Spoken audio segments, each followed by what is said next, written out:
Okay, so picture this. October 14th, 1781, Yorktown, Virginia. It's nighttime, and Alexander Hamilton, yes, that Alexander Hamilton, is about to lead a bayonet charge against a British fortification called Redoubt Number 10. Here's the kind of insane part. Hamilton orders his men to advance with unloaded muskets. And he did this on purpose. He doesn't want anyone stopping to reload, and he doesn't want a single shot fired that might alert the British main force. So these men are running through the dark. Imagine this, straight at British cannons and seasoned troops with nothing but cold steel on the ends of their guns. Well, they take the redoubt in about 10 minutes. Hamilton loses 9 men, but the British lose the war. Here's the thing, though, that really nobody talks about. Hamilton's unloaded musket charge, as wild as that story is, it wasn't just about one man or one night. It was the end result of something much, much bigger, a weapons evolution, an arms race really between a nation that was a ragtag group of colonies and the most powerful military on earth. And just as a spoiler alert, the colonies, they didn't have factories, they didn't have navy, they didn't have much of anything at that point. So how did they win? Well, let's start at the beginning. The year, it's 1775. The American colonies have just declared war on Great Britain. And let's be honest about what they were working with at this point. They had no arms industry, no gunpowder mills to speak of, no standing army with standardized equipment. The British, meanwhile, the British had the Brown Bess musket, a 75 caliber smoothbore that had been winning wars for the crown for well over 50 years.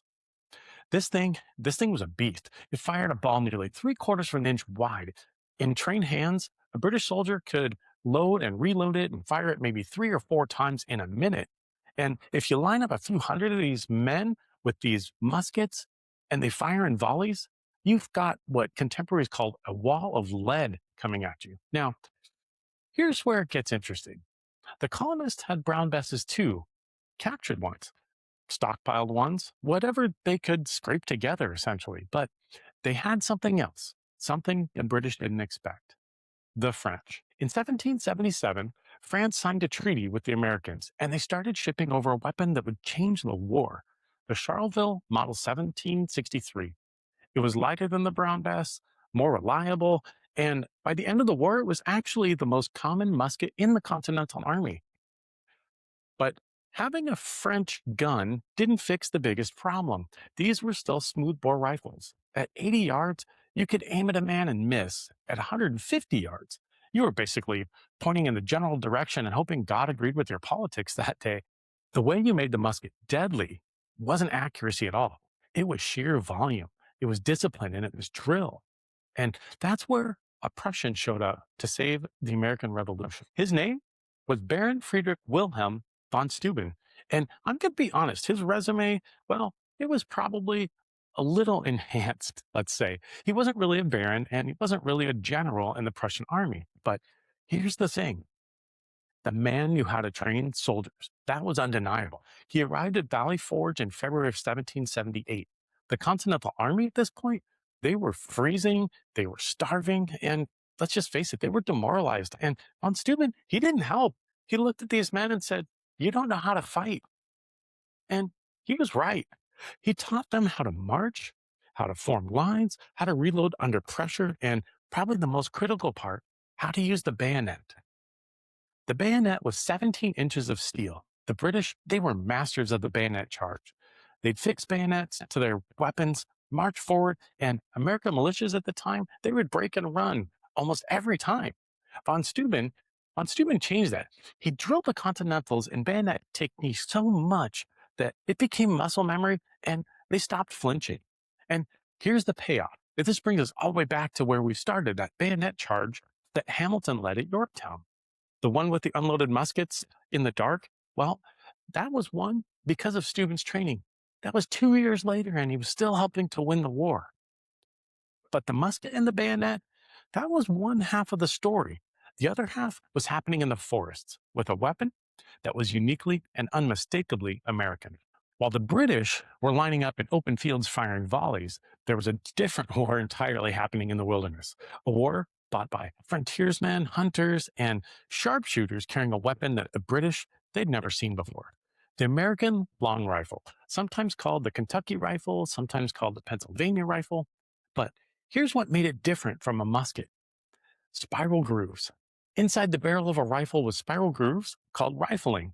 When the bullet traveled down the barrel, those grooves made it spin, and a spinning bullet flies much straighter and made them more accurate. A smoothbore musket was accurate to maybe 80 yards, as I discussed earlier. A long rifle could hit a man-sized target 200, maybe 300 yards away.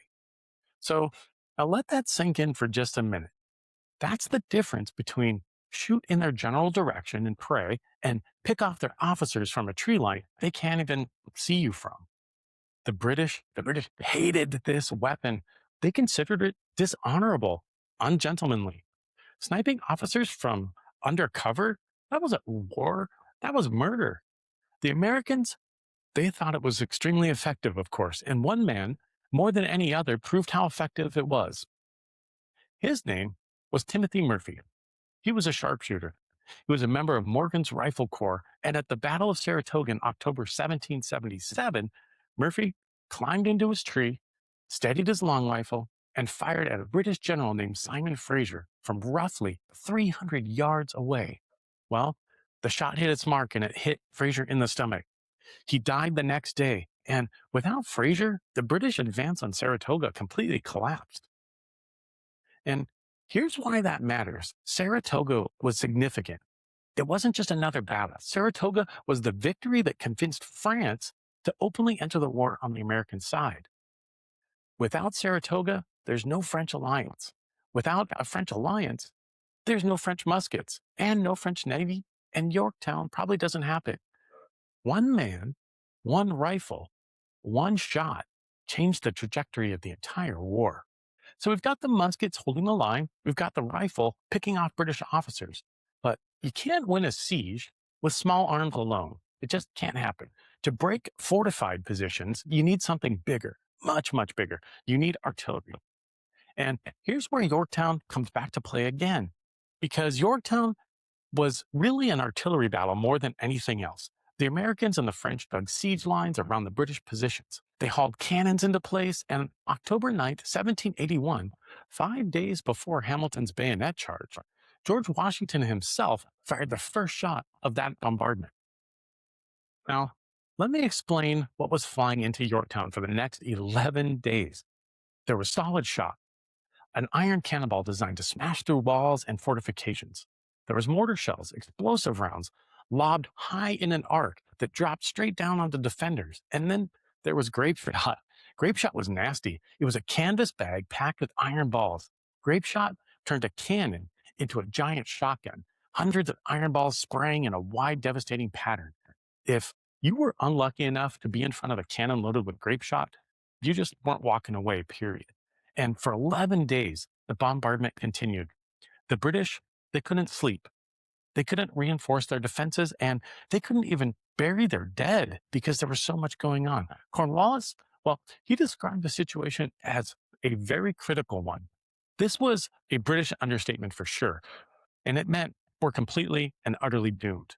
On October 17th, a British drummer boy appeared on the ramparts beating a signal no one could hear over the cannon fire. Then a British officer came out waving a white handkerchief, and the guns finally fell silent. Cornwallis surrendered 2 days later. Now, the artillery had done its job, but there's one more piece of this puzzle, and it probably is the most important one of all. Because here's something most people don't realize about Yorktown. The artillery, well, it broke the British defenses, and the bayonet charge took the redoubts, but the reason Cornwallis couldn't escape, the reason he was trapped there in the first place, wasn't something that happened on land at all. It was on the water. In September of 1781, a French fleet under Admiral de Grasse sailed into Chesapeake Bay and blocked the entrance. 28 massive ships of the line. These warships were bristling with cannons, and when the British relief finally arrived a few days later to try to rescue Cornwallis, they saw de Grasse's ships waiting at the mouth of the bay, and they turned and fled. They had to. They were outnumbered and outgunned. Cornwallis was cut off. No escape by sea, no reinforcements. no supplies were coming at all. The French Navy had put a cork in this bottle, and Washington's army was about to smash it. Washington himself actually understood what Degrassi had done. After the surrender, he wrote, "It is to the cooperation of the French fleet that we are indebted for the success at Yorktown." And to put this in perspective, the Continental Navy at the start of the war consisted of just a hodgepodge of basically nothing, a few converted merchant ships, some privateers, but the British Royal Navy at the time, that was the most powerful naval force on Earth. Hundreds and hundreds of ships, experienced crews, experienced captains, and they had a global reach. The Americans, they couldn't beat that. And to be honest, they didn't try. Instead, Washington bet everything on the French, and Degrassi delivered. So we have four weapons, four ways to win a war that should never have been possible to win. So we have the musket, the Brown Bess, and the Charleville. Held the line at Yorktown, and then the bayonet, von Steuben's gift to a starving army, took the redoubts. The long rifle, Timothy Murphy's weapon at Saratoga, brought France basically into the war. The cannon, Washington's first shot in 11 days of hell, broke Cornwallis's will. And most importantly, the French fleet, Degrassi at Chesapeake. He sealed the trap. However, none of this, not the French muskets, not the French cannons, not the French fleet, would have even been possible without the alliance that almost didn't happen. So next week, I'm going to tell you a little story about how Benjamin Franklin, a victory at Saratoga, and a whole lot of charm convinced a king to bankroll a revolution.